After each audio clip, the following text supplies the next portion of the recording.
If your acid reflux got worse in your mid-30s or around your period or perimenopause or during menopause, it's probably not a coincidence, and almost no one is talking about why. I'm Molly Pelletier, a registered dietitian, and I specialize in GERD, reflux, and LPR. And I remember being so frustrated in my decade-long struggle with GERD, feeling like I was doing everything right, taking all of the right supplements, eating the right foods, but still getting reflux around my cycle. Same food, same habits, different result. And I know I'm not the only one. I hear this constantly from my clients. They always say, I'm doing everything right, but it keeps coming back. For a lot of women, the answer isn't something that you'll learn at the GI doctor. It's about your hormones. Here's the thing, your GI doctor isn't gonna be the specialist on your cycle or menopause. Your OBGYN or your gynecologist is not asking about reflux typically. And what happens is we fall through the gap of two specialists that aren't seeing the whole picture. So let's close that gap today. To understand this, we need to go back to the lower esophageal sphincter. This is the muscle that keeps stomach contents in your stomach at the top of your stomach in the base of your esophagus. We'll call it the LES. When it's working well, we can prevent reflux from moving into the esophagus.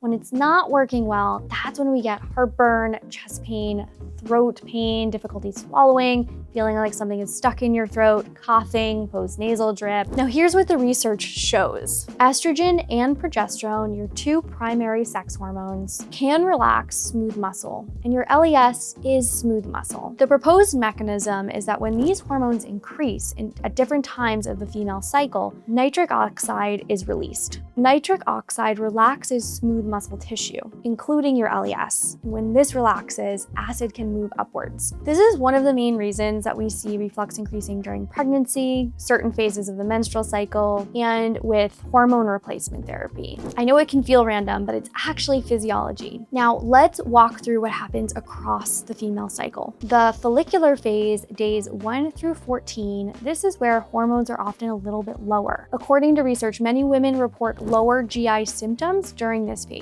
Energy and appetite also tend to be a little bit lower. For a lot of women, this is an easier stretch. Next comes the luteal phase, days 14 to approximately 28. This is when progesterone significantly rises. And this is when things can shift. You might feel a little bit hungrier. Some people naturally eat more or have more cravings. And this increase in progesterone can relax smooth muscle, including the LES. Research by Hannon and colleagues published in Hormone and Behavior in 2024 showed that women report increased GI symptoms, including bloating, abdominal pain, nausea, and diarrhea, specifically during the luteal phase. And I want to be really clear here that individual variation is incredibly common, and variation between cycles as well. But if you ever noticed a pattern, like a lot of my clients and myself, this could be why. Now here's where things get really interesting, the menopause paradox. And this is a topic that gets really personal for a lot of women that I work with. During perimenopause and menopause, estrogen and progesterone levels can drop.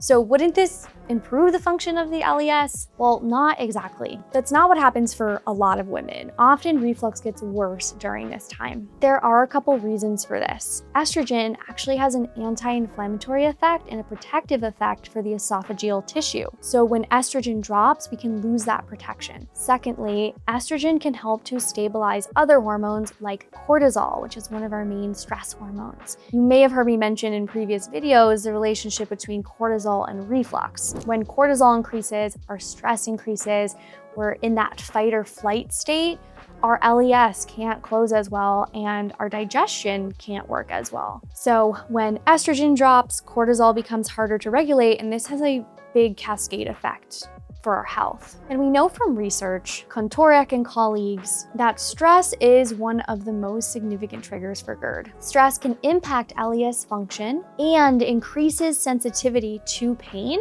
Stress can also increase the permeability of your esophagus, making it more susceptible to damage. On top of that, sleep disturbances are incredibly common during menopause, and poor sleep or interrupted sleep has been associated with worse reflux symptoms. So it's not just one thing. It's hormonal, It's stress-related, sleep disruption, sometimes metabolic changes, all converging at the same time. If this video is helping you connect some of the dots, hit subscribe. I share new reflux and GI research every single week and pragmatic strategies to help you overcome your reflux symptoms and feel your best. Okay, so now that you understand why this is happening, let's talk about what to actually do about it. Strategy number 1 is eating for your cycle. During your luteal phase, when progesterone is higher and symptoms tend to be a little bit higher, we want to think about smaller, more frequent meals to not exceed pressure on the LES. Think about here protein plus easily digestible carbohydrates plus cooked vegetables. It's a perfect meal formula. Think chicken or salmon with sweet potato or quinoa,